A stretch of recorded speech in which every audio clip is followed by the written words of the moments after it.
Como a gente viu aí na reportagem, vários fatores favorecem o contágio pela virose da mosca. Ruas sujas, alimentos expostos, saneamento sanitário precário. Isso é um prato cheio, né? Um paraíso para a superlotação de moscas. Além disso, muitas pessoas não são disciplinadas a se protegerem adequadamente contra tais ameaças. E quem vai nos ajudar a esclarecer melhor sobre a doença, prevenção, diagnóstico, tratamento também, é o médico Sérgio Feitosa, que está aqui no estúdio. Muito bom dia para você, seja bem-vindo, doutor. Bom dia, Geandra. Primeiramente, vamos falar para quem está em casa o que é essa virose da mosca, como é que as pessoas podem ser diagnosticadas, né? Como é que elas podem se identificar com essa virose? Bem, nos últimos anos convencionou-se, né, chamar de virose da mosca aquele quadro em que a população como um todo, ou muitas pessoas, evoluem com sintomas como febre, como diarreia, como vômito e dor abdominal. Às vezes também tem dor de cabeça e dores pelo corpo. Então são sintomas digestivos, quase sempre, acompanhados ou não de febre, que coincide com um período chuvoso, como foi, né, falaram na matéria, e a proliferação de moscas. As moscas como sendo o vetor, como sendo aquele carreador dos germes, que são vários, não só o norovírus. O norovírus é um importante sim, que causam esse tipo de problema.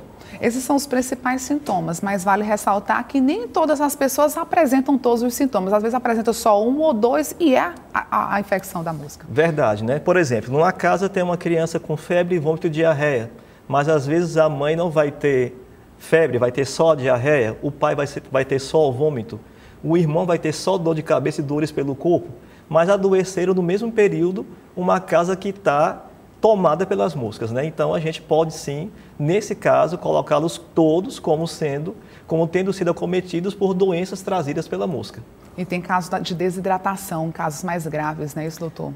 A grande preocupação decorre justamente disso. Criança, como o doutor Carlos Neri falou na matéria, e idosos também, que são os extremos de idade, são mais vulneráveis às complicações.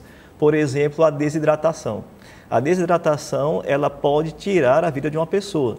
Hoje é menos provável disso acontecer porque a gente já sabe que pode usar algumas medidas que podem evitar esse quadro. Mas ainda assim, se não houver o atendimento adequado, isso pode vir a acontecer. Como é o tratamento? Foi feito o diagnóstico, essa virose da mosca, e aí qual o cuidado que a pessoa tem que ter? O foco do tratamento é evitar ou reverter o quadro de desidratação, que é aquele que pode sim ameaçar a vida da pessoa, né? A pessoa desidratada ela pode complicar de várias formas, inclusive com insuficiência renal, ficar muito fraca, debilitada, chegando até mesmo muitas vezes a ter que ficar internada. Então o foco principal é esse. Claro, também buscar alívio dos sintomas, alívio da febre e das dores que ela porventura esteja sentindo com medicações analgésicas e antitérmicas. Algumas vezes vão ser empregadas medicações para parar o vômito e outras vezes medicamentos que tendem a reorganizar a flora intestinal. Tem assim um período da duração assim desses sintomas, vai diminuindo aos poucos? Como é, doutor? Geralmente é uma doença que não se prolonga muito, né? É raro passar de 5 dias, 7 dias. O mais comum é durar de 1 a 3 dias. A gente sabe, né, doutor, que a proliferação de moscas ela é um problema para a saúde pública, né? Se trata de um inseto que tem contato com muitos lugares contaminados, infelizmente contamina alimentos.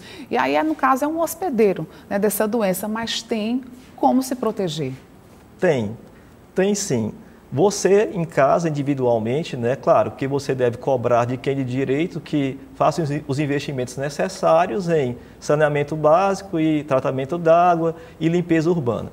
Mas hoje, agora, você pode simplesmente se dirigir a uma loja de material de construção ou de produtos rurais, comprar telas anti-mosquito, se é anti-mosquito, naturalmente também é anti-mosca, porque mosca é maior do que mosquito, e colocar em todas as suas janelas e em todas as suas portas. Isso eu posso falar com propriedade, porque na minha casa tem.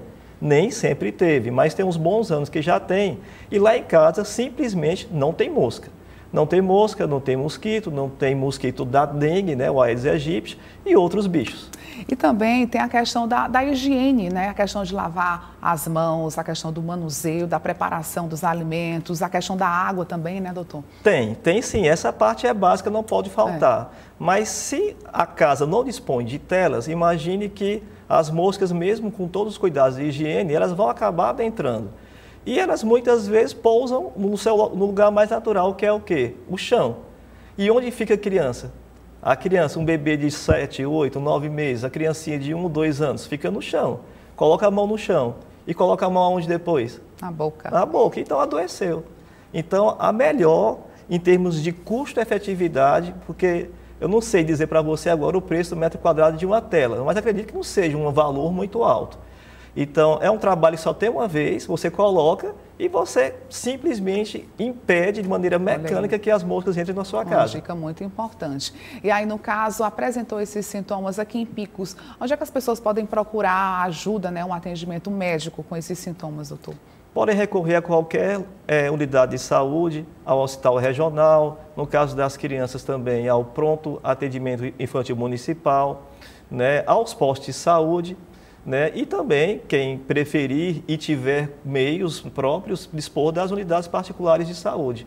Qualquer médico, qualquer pediatra vai estar apto a atender um quadro desse dito, né, como virose da mosca. Não precisa ter uma especialidade específica para tratar desse quadro. Clínico geral, pediatra, médico especialista de uma outra área que não tenha, a princípio, muito a ver. Qualquer médico está habilitado a atender uma pessoa com esse quadro. E o senhor falou para mim, antes da entrevista, que está acontecendo muitos casos aqui em Picos, né? Especialmente crianças, como o senhor falou. Na região toda, né? Crianças, né? Eu falo da região toda porque eu tenho a oportunidade de atender em várias cidades aqui da microrregião, em 9 cidades no total, e é só o que a gente vê, né? Crianças e também seus cuidadores, seus pais, cuidadores, com sintomas, né, que a gente está vendo a todo instante. Vômito, diarreia, febre e uma combinação desses com outros como dores de cabeça e dores pelo corpo. E vale ressaltar, como a gente falou no início da entrevista, nem todas as pessoas apresentam todos os sintomas, né? Um apresenta apenas dor de cabeça, outros diarreia, outros vômitos, e aí às vezes ficam na dúvida, e nessa dúvida é bom procurar esse atendimento, né? É importante sempre, porque existe uma tendência grande, até por uma questão cultural, das pessoas buscarem automedicação. Né? E como essa denominação ela é bem adequada, porque realmente, na maior parte dos casos, as pessoas que estão com um quadro como esse vão ter como fator causal um vírus. Só que, às vezes, será uma bactéria. E, além das medidas que eu já mencionei aqui com vocês, pode ser que seja necessário o emprego de antibiótico. Só que tem pessoas que já vão para o extremo oposto. Usam antibiótico sem o médico indicar, para um quadro que tem pelo menos 90% de chance de ser um quadro viral. Ou seja, não era necessário, e esse antibiótico desnecessário pode, por exemplo, promover um desequilíbrio na flora intestinal e piorar a diarreia, né? Então, tomar medicação para febre, ok. Tomar soro oral, ok. Um medicamento para vômito que o seu médico já indicou também, ok. Mas antibiótico não use sem que você tenha sido avaliado por um médico naquele momento. Também não vale repetir, da outra vez adoeci desse jeito, passaram para mim, vou repetir. Ou pior, o filho da vizinha consultou com o pediatra, ele passou antibiótico para o filho dela, o meu está com o mesmo quadro, vou dar também para o meu. Porque às vezes os sintomas são iguais, mas os agentes causais são diferentes. Às vezes numa criança é vírus e na outra é bactéria. Então, a automedicação jamais é recomendada, inclusive nesses casos. Olha aí, que dicas maravilhosas. Muito obrigada, doutor, pela sua participação aqui no Notícias de Picos, pelos seus esclarecimentos. Obrigado, Geandra, e um bom dia a todos.